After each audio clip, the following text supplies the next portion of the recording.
Let's get you the top story at 9. The fire that engulfed a building in central Johannesburg on Wednesday was finally extinguished late yesterday. However, some smoke is still coming off the smouldering remains of several floors of the building this morning. Firefighters are monitoring the site in case of flare-ups. The fire broke out on the 23rd floor of the building. It is occupied by the Gauteng Department of Health and Human Settlements. 3 firefighters died while battling the blaze. Well, for more on the story, we cross now live to our reporter Hitakani Magwedze, who is in the Johannesburg CBD. Hitakani, very good morning to you. What's the latest? Well, a very good morning to you. The latest is that smoke that we have been speaking about since early this morning is still coming out of the 17th floor, we believe. But we are right now joined by the spokesperson for Gauteng EMS, Nana Khadebe, to just give us a picture of the plans to look into what is happening on the 17th floor in terms of that smoke and the plans going forward into the day. Nana, thank you for joining us. What is going on the 17th floor? We're seeing smoke, but we have a confirmation from you that the fire has been officially extinguished. The building is still smoldering. We have said that we can't say it's fully extinguished. There's still smoke here and there, and we are sending teams back. We only have the City of Joburg teams today. We did not request for the reinforcement that we had yesterday. So different teams are going to be going back just to ensure that where there's piles of boxes, paper and the furniture, we're going to do dumping down just to make sure that it does not reignite. And looking into the day, what are the plans? Are we looking at any mop-up operations for today, or is that still closed off? Are you still focusing on the building so far? What's the plan for today? It will be premature right now to say that we'll do mop-up around this time, and we're still here. The strategy is that on hourly basis we'll take communication from what is happening inside, and we'll see later today whether we'll be finished with dumping down or not. All right, thank you so much, Nana. Well, that was Nana Khadebe just giving us a roundup of what the plan is for today. But I must also add that we are expecting the health MEC, Dr. Gwen Ramokgopa, to be visiting for the first time since the incident, this area where the tragic accident happened on Wednesday. So we expect to hear from her in terms of her take on the structure and the condition of the building, and how the workers who have been occupying the building have been complaining about it. Hitakani, with the amount of water that has been pumped into this building, I just wonder about the structural integrity of the building. Is anyone talking about that in terms of how secure this building is at this stage? Certainly, that was one of the pertinent questions that we had been asking since yesterday, whether this structure will be able to stand, whether the walls and the pillars of it will be able to carry it. But we haven't gotten a conclusive answer. The answer that we were getting was that because the fire was still raging, they couldn't send in officials to assess its walls and the strength of the pillars. But we gather that as soon as the firefighters give them a go-ahead, we will have officials going in and assessing the structure. Because as you can imagine, this building is within the city center of Johannesburg, and the streets that run across it are, the arteries, the main arteries of the city. And because of that, there's a lot of traffic around here, and you would imagine that they would open it only if the officials give them a go-ahead in terms of the safety and the assurance of the structural integrity of the building. What about the first responders, Hitakani? How are they coping? Any word on them? Sorry, I didn't get that the respondents. Yeah, the first responders to this emergency, the firefighters that went in, how are they coping? Any word from them?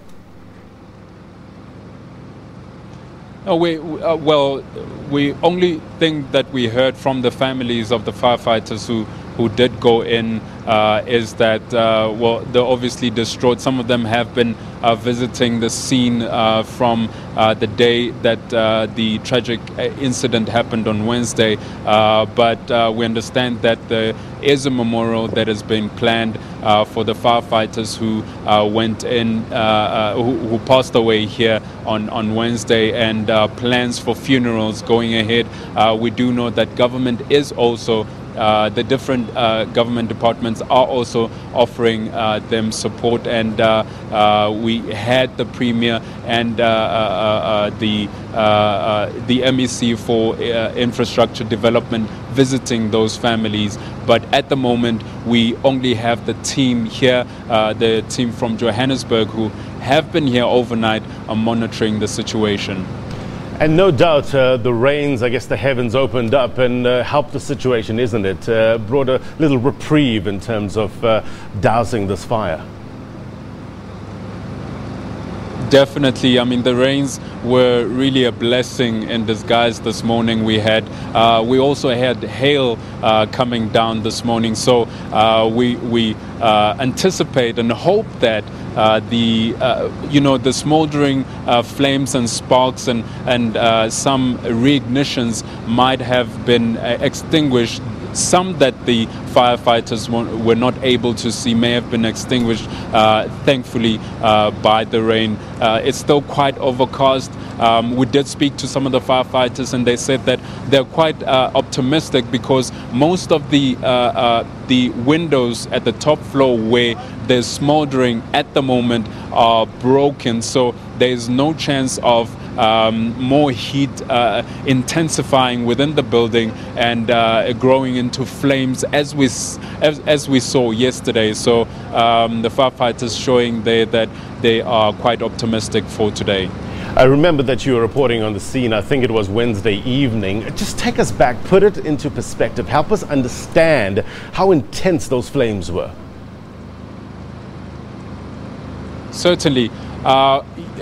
What you had on Wednesday was a situation where most of the windows were closed, and in a situation like that, the building was pretty much, for lack of a better word, one could say was a furnace and a chimney, and all the building, all the heat was building up within. And we spoke to one of the firefighters, and he explained that this is the reason the first firefighter was thrown off the building, that he was outside one of the windows and there was an explosion because of the combustion that was building up within the building. There was an explosion, and that's what sent him propelling off the building.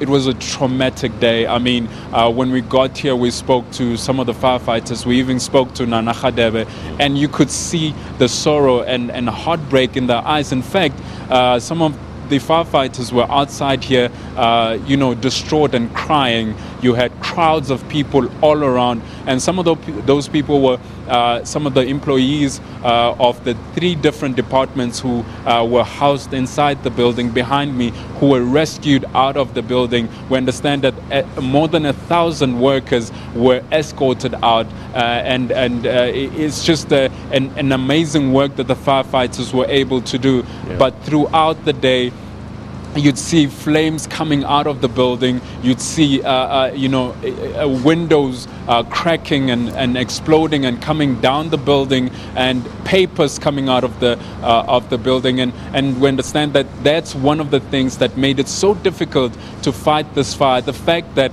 there were so many, combustible elements within the building. Your servers, your computers, your furniture. We understand condoms, because the building also housed the health department. So many things that made it difficult for the firefighters to fight the blaze, and with hopes that it had been extinguished by the end of Wednesday. On Thursday morning, it came back even worse, and we had a situation where two other teams from the Tshwane and Ekurhuleni municipalities were called in, and that shows that it assisted, because you had one team that was fighting the blaze and another team that was reducing the fuel load within the building. So ever since then, it's been downhill in terms of the blaze going up. So and that's what we see today. It's smoldering.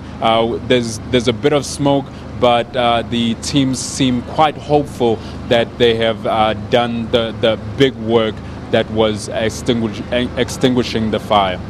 These firefighters' work is so critical, isn't it? I mean, 3 firefighters lost their lives. From my understanding about firefighters is that they're a very tight-knit fraternity. Various departments, no doubt, are in mourning this morning. And Hitakani Magwedze, thank you very much indeed for your reporting. Great reporting there.